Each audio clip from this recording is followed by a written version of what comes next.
आप सभी को जय मसीह की। मैं आप सभी का स्वागत करता हूं आज के इस आत्मिक मनन में, और मैं परमेश्वर का धन्यवाद करता हूं कि परमेश्वर ने इस साल के शुरुआत से लेकर इस साल के 11वें महीने तक हम सबको संभाला और एक अवसर दिया कि इस साल के आखिरी महीने में हम प्रवेश करें। हम परमेश्वर का धन्यवाद करते हैं कि परमेश्वर ने अपनी करुणा और अपनी भलाई को हमारे जीवन में अपने वायदे के अनुसार बनाए रखा है। इससे पहले कि हम परमेश्वर की आराधना और स्तुति करें, आइए हम अपने मनों को तैयार करें और हम परमेश्वर की आराधना करें। आइए हम प्रार्थना करें। महान परमेश्वर, हम आपके सम्मुख में आते हैं आपके प्रिय पुत्र यीशु मसीह के नाम में, और परमेश्वर पिता, हम आपका धन्यवाद देते हैं कि आप विश्वास योग्य परमेश्वर हैं और अपनी भलाई को प्रभु हमारे जीवन में आप प्रभु बनाए रखते हैं। पिता परमेश्वर, इस समय जब हम आपकी स्तुति और आराधना करते हैं, आपके वचन को सुनते हैं, आप प्रभु हमारे जीवन में प्रभु कार्य करें। परमेश्वर पिता, धन्यवाद देते हैं सब बातों के लिए, यीशु मसीह के नाम में मांगते हैं, और सब ने कहा आमीन।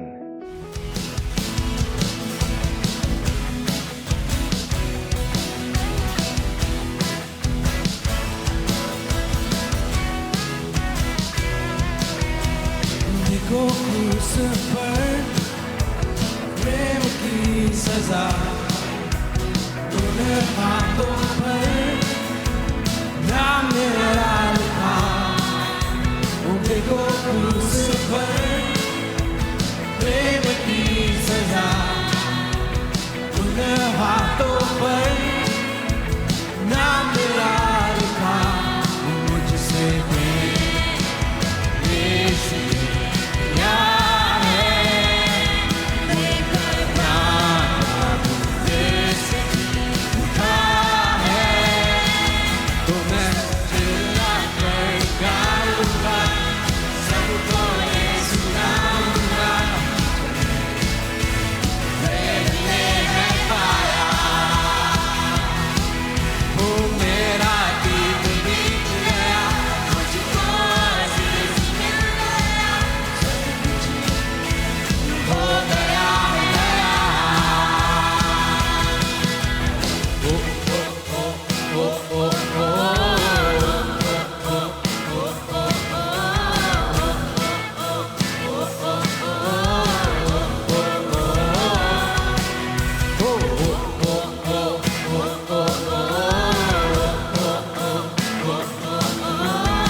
ये समय सूचनाओं का है, कृपया सूचना ध्यानपूर्वक सुने। फरीदाबाद के अलग अलग स्थानों में ग्रेस चर्च की आराधना सभा होती है, जैसे कि मैं एस्तर लकड़ा और मैं इवेन लकड़ा, हम दोनों मिलकर ग्रेस चर्च धीरज नगर में सेवकाई करते हैं। मैं अरुण। मैं बसंती। हम ग्रेस चर्च रामनगर में सेवकाई करते हैं। मेरा नाम जॉनसन मसीह है। मेरा नाम नीलम मसीह है। हम दोनों मिलके ग्रेस चर्च सूरजकुंड में सेवा करते हैं। मैं जीवनदीप। मैं पुष्पा। हम दोनों मिलकर ग्रेस चर्च निमका में सेवा करते हैं। मेरा नाम शाहरुख है और मैं पास्टर जीवनदीप के साथ मिलके ग्रेस चर्च निमका में सेवकाई करता हूँ। मैं अखिल। मैं अनुपमा जॉय। हम दोनों मिलकर ग्रेस चर्च भरत कॉलोनी में सेवा करते हैं। मेरा नाम अश्मिता साहा और मेरा नाम आदित्य साहा है और हम दोनों मिलकर ग्रेस चर्च 21D और गदाखोर में सेवा करते हैं। अंग्रेजी की आराधना सभा सुबह 10 बजे 21C क्षेत्र में होती है। यदि आप इन क्षेत्रों के आसपास रहते हैं तो कृपया करके आप हमारे साथ किसी भी एक आराधना सभा में जरूर शामिल हो। हर रविवार सुबह 11 बजे YouTube के माध्यम से आत्मिक विचार प्रस्तुत किया जाता है। मैं आप सभी को उत्साहित करना चाहता हूं, यदि आप किसी कारणवश कलीसिया भवन नहीं जा पाते हैं तो आप ऑनलाइन के माध्यम से जुड़ सकते हैं। मैं आपको कहना चाहता हूं, अपने परिवार के साथ, अपने दोस्तों के साथ जरूर जुड़ें ताकि आप सभी परमेश्वर के वचन के द्वारा आशीष पाएं। हर रोज पासवान का दल और प्रार्थना दल मिलके आप सभी के लिए प्रार्थना करते हैं। यदि आपके पास कोई प्रार्थना निवेदन है तो स्क्रीन पे दिए हुए नंबर पर शेयर करें ताकि हम सब मिलके आपके लिए दुआ कर सकें। ध्यान दें, इस महीने में शुक्रवार की आराधना सभा को स्थगित कर दिया गया है। आने वाले जनवरी में शुक्रवार की आराधना सभा को शुरू कर दिया जाएगा। 25 दिसंबर को मुख्य कलीसिया भवन सेक्टर 21C में प्रभु यीशु मसीह के जन्म उत्सव को मनाया जा रहा है। मैं आप सभी को उत्साहित करना चाहता हूं कि आप सभी आएँ, अपने दोस्तों को लेकर आएँ, अपने प्रियजनों को लेकर आएँ ताकि आप सब यहां पे आके प्रभु के जन्म उत्सव को बनाएं और आशीष पाएं। और समय इस प्रकार से है, हिंदी की सभा सुबह 8:30 बजे और अंग्रेजी की सभा सुबह 11 बजे होगी। आने वाले 26 और 27 तारीख को मुख्य कलीसिया भवन में वार्षिक उपवास प्रार्थना होने वाली है। मैं आप सभी को उत्साहित करना चाहता हूं कि सभी अपने परिवार के साथ उपस्थित हों और आने वाले साल के लिए प्रभु से मार्गदर्शन पाएं। और जिसका समय इस प्रकार से है, सुबह 10 बजे से लेके शाम के 4 बजे तक। आने वाले 31 तारीख को मुख्य कलीसिया भवन में मध्य रात्रि की आराधना सभा होने वाली है। मैं आप सभी को उत्साहित करता हूं कि आप सभी परिवार के साथ आएं और प्रभु की आशीष को पाएं। इस सभा का समय है रात 10:30 बजे। आने वाले 1 जनवरी 2026 नए साल की आराधना सभा आपके स्थानीय कलीसिया में होगी। आप सभी से निवेदन है कि आप जरूर इस सभा में जुड़ें और प्रभु की आशीष को पाएं। आज के लिए इतना ही। अधिक जानकारी के लिए अपने क्षेत्रीय पासवानों से संपर्क करें। ये समय है परमेश्वर के राज्य में अपने भेंट और अपने 10वां भाग को देने का। इससे पहले कि हम परमेश्वर के राज्य में अपने भेंट और अपने 10वां भाग को दें, आइए हम परमेश्वर के वचन में से पढ़ेंगे। और इसमें हम पढ़ेंगे 2 कुरिन्थियों की पुस्तक, उसका 9वां अध्याय, उसका 12वां वचन। और वहां पर इस प्रकार से लिखा है, क्योंकि इस सेवा के पूरा करने से न केवल पवित्र लोगों की घटियां पूरी होती है, परंतु लोगों की ओर से परमेश्वर का बहुत धन्यवाद होता है। परमेश्वर का वचन हम इस प्रकार से बताता है, जब हम देने के कार्य में सेवा करते हैं, देने का कार्य, परमेश्वर को 10वां भाग देना और भेंट देना भी एक सेवा का कार्य होता है। और जब हम इस सेवा के कार्य को पूरा करते हैं, तब बाइबल बताती है कि पवित्र लोगों के पास जो कमी और घटी होती है वो पूरी होती है, और उसके द्वारा परमेश्वर का धन्यवाद होता है। मेरे प्रियो, आइए आज हम विश्वास के साथ देने के इस सेवा के कार्य में हम लग जाएं और अपने भेंट और 10वां भाग को परमेश्वर के राज्य में दें। इससे पहले कि हम अपने भेंट और अपने 10वां भाग को परमेश्वर के राज्य में दें, आइए हम प्रार्थना करें। महान परमेश्वर, एक बार फिर से आपके धन्य सिंहासन के सम्मुख में आते हैं और प्यारे प्रभु जी, हम इसमें प्रार्थना करते हैं, जब हम प्रभु तेरे राज्य के लिए अपने भेंट और 10वां भाग को प्रभु देते हैं, खुदावंद होने दे प्रभु जी, इस देने के द्वारा परमेश्वर पवित्र लोगों की कमी और घटी पूरी होने पाए और प्रभु जी तेरा नाम को प्रभु महिमा मिले पाए। परमेश्वर पिता, ओ प्रभु जी, परमेश्वर तेरा धन्यवाद करते हैं प्रभु, हम तुझे महिमा देते हैं परमेश्वर पिता। जो लोग देते हैं परमेश्वर पिता, हर एक को प्रभु आप बहुतायत से आशीष देना, आपका धन्यवाद करते हैं प्रभु। उनके खत्ते भरे पूरे रहने पाए, उनके भंडार भरे पूरे रहने पाए परमेश्वर पिता। धन्यवाद देते हैं। प्रार्थना सुनने के लिए यीशु मसीह के नाम में मांगते हैं और सब ने कहा आमीन। आप अपने भेंट और दशवांश को ऑनलाइन के माध्यम से दे सकते हैं, जैसे कि फोन पे, गूगल पे, पेटीएम, QR कोड को स्कैन करके, और आप बैंक ट्रांसफर के माध्यम से भी अपने भेंट और दशवांश दे सकते हैं। ये समय है हम परमेश्वर के वचनों को सीखें। प्रभु का वचन इस तरह से कहता है, पहला थिस्सलुनीकी की पुस्तक उसका 5 अध्याय उसका 18 पद, हर बात में धन्यवाद करो क्योंकि तुम्हारे लिए मसीह यीशु में परमेश्वर की यही इच्छा है। मेरे प्रिय प्रभु यीशु मसीह का वचन कहता है कि हर बातों में परमेश्वर का धन्यवाद करो क्योंकि मसीह यीशु में परमेश्वर की यही इच्छा है। हमारे लिए छोटी सी बात हो सकती है, लेकिन बहुत सामर्थ्य आज्ञा है कि हम परमेश्वर का धन्यवाद करें। मेरे प्रिय, हम इन बातों को समझते नहीं, हमें लगता है ये छोटी सी बात है, पर इस बात को हम समझे कि ये परमेश्वर की आज्ञा है और परमेश्वर की इच्छा है कि हम परमेश्वर का धन्यवाद दें। पौलुस सिखाता है हर बातों में हम परमेश्वर को धन्यवाद दें, हर बातों में, हमारी अच्छी बातों में नहीं, केवल हमारे अच्छी चीजों में नहीं, हम बल्कि उन चीजों में धन्यवाद दें जो हमारे जीवन में परिस्थितियां हैं, चुनौतियां हैं, उसके बीच में चिंताएं हैं, अकेलेपन है, तब भी हम प्रभु का धन्यवाद दें। मेरे प्रियो, हम परमेश्वर को धन्यवाद देना सीखे। प्रभु का वचन कहता है क्योंकि वो परमेश्वर की इच्छा है कि हम परमेश्वर का धन्यवाद दें। हमारी युक्तियां नहीं, हमारी इच्छाएं नहीं, बल्कि मनुष्य की इच्छाएं नहीं, बल्कि ये परमेश्वर की इच्छा है कि हम परमेश्वर का धन्यवाद दें। पौलुस कहता है क्योंकि तुम्हारे लिए परमेश्वर की यही इच्छा है। मेरे प्रियो, हमारे लिए परमेश्वर की यही इच्छा है, किसी भी परिस्थिति में हम हो, परमेश्वर का धन्यवाद दे। बहुत से लोग पूछते हैं हम किस प्रकार से, मेरे जीवन में मैं किस प्रकार से प्रभु का धन्यवाद दूं, मेरे लिए क्या है, मैं कैसे परमेश्वर का धन्यवाद दूं। पर परमेश्वर सिखाता है, परमेश्वर का वचन ये सिखाता है कि परमेश्वर की इच्छा है कि हम उसका धन्यवाद देना सीखे। परमेश्वर चाहता है कि तुम्हारा हृदय कृतज्ञ का हृदय होने पाए, आभारी हृदय होने पाए, कि तुम्हारा हृदय आभारी हृदय होने पाए। जब हमारा हृदय आभारी होगा, परमेश्वर को हम जलाल देने पाएंगे। मेरे प्रियो, हम बहुत सी परिस्थितियों को सोचकर रुक जाते हैं और परमेश्वर को धन्यवाद देने नहीं दे पाते हैं। आज के दिन हम अपने जीवन को, अपने हृदय को सिखाएं और परमेश्वर को धन्यवाद देना सीखें। जब हम धन्यवाद करते हैं, परमेश्वर पर हम भरोसा करना सीखते हैं। जब भी हम धन्यवाद देते हैं, हम ये सीख पाते हैं कि प्रभु तू भरोसे योग्य परमेश्वर है। मेरे प्रियो, जब हम किसी पर विश्वास करते हैं, किसी को धन्यवाद देते हैं, हम उस पर विश्वास करते हैं वो हमारे लिए काम करेगा।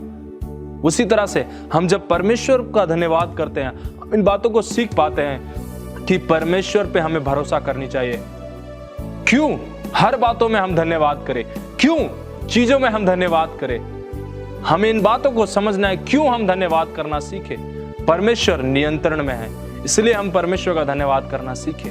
प्रभु का वचन कहता है हमारी समझ सीमित हो सकती है, पर परमेश्वर सब कुछ जानता है, परमेश्वर नियंत्रण में रहता है। रोमियो की पुस्तक उसका 8 अध्याय और उसका 28 पद इस तरह से कहता है, जो लोग परमेश्वर से प्रेम करते हैं उनके लिए हर बातें मिलकर भलाई को उत्पन्न करती हैं। मेरे प्रियो, ये कहने की बातें नहीं है, ये इसलिए है क्योंकि जो लोग परमेश्वर को प्यार करते हैं उनके लिए हर बातें मिलकर भलाई को उत्पन्न करती हैं। आज इस बातों को हम सीखें कि जब हम परमेश्वर को प्यार करेंगे, परमेश्वर हमारे लिए भलाई को उत्पन्न करेगा और हम परमेश्वर को धन्यवाद देना सीखें।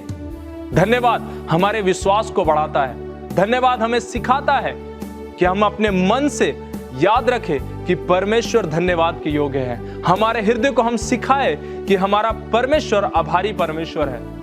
कई चुनौतियों में, कई चिंताओं में, कई परिस्थितियों में हम अपना धन्यवाद की भेंट चढ़ाना भूल जाते हैं।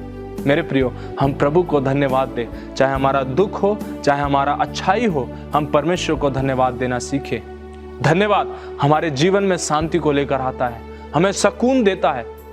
जब हम किसी चीज के प्रति धन्यवादी रहते हैं, प्रभु हमें सुकून से भरता है। जब हम किसी चीज के प्रति धन्यवादी रहते हैं, परमेश्वर हमारे दिल को तसल्ली से भरता है। फिलिपियो 4 उसका 6 और 7 पद कहता है, किसी भी बात की चिंता मत करो, धन्यवाद के साथ अपनी विनतियों को परमेश्वर के पास लेके आओ।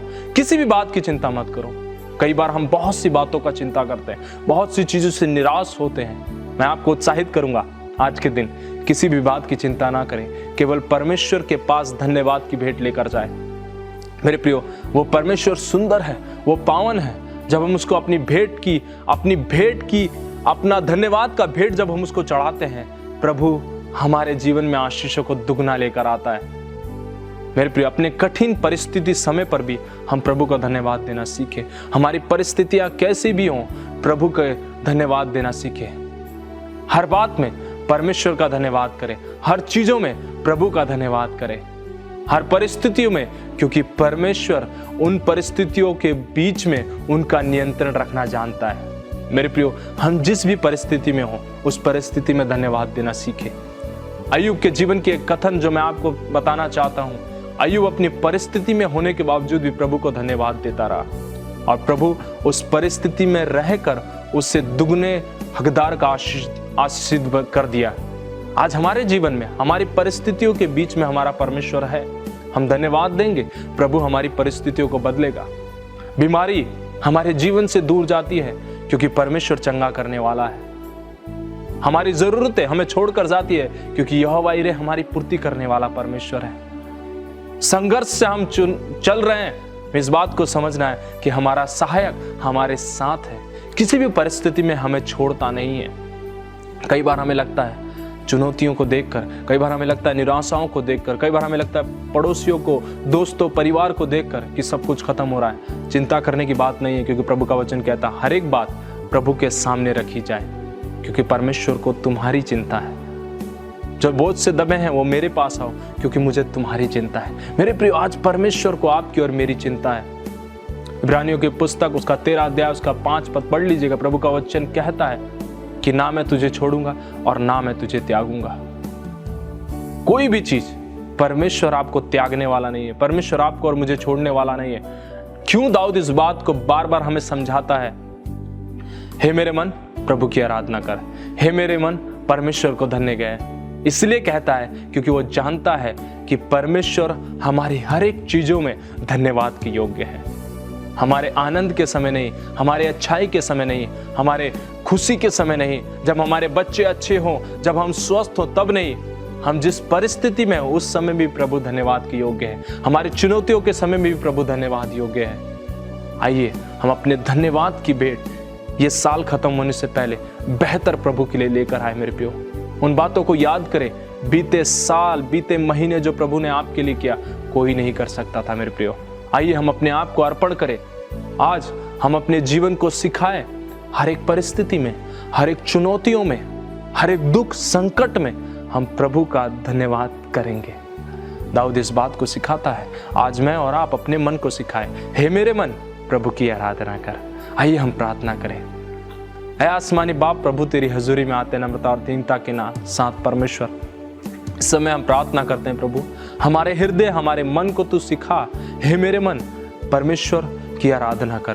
प्रभु हमारे सिखाने की इच्छा को पैदा कर हमारे अंदर प्रभु होने दीजिए। आप सहायता कीजिए ताकि प्रभु हमारा भेंट, प्रभु हम धन्यवादी भेंट आपको चढ़ाने पाए प्रभु, क्योंकि आप धन्यवाद के योग्य पिता परमेश्वर हैं। पिता, हर चीज तेरा धन्यवाद देते हैं, हर बातों के लिए आपको धन्यवाद देते हैं। प्रार्थना यीशु आपके मुबारक और मीठे नाम से मांगते सबने कहा आमीन आमीन। आप परमेश्वर का प्रेम, प्रभु यीशु मसीह का अनुग्रह, पवित्र आत्मा की सहभागिता हम सभी विश्वासियों के साथ जब तक यीशु मसीह दोबारा बादलों पे नहीं आते सबके साथ बनी रहे। पिता, पुत्र, पवित्र आत्मा के नाम से मांगते सबने कहा आमीन आमीन। प्रभु आप सबको आशीष दे। जय मसीह की।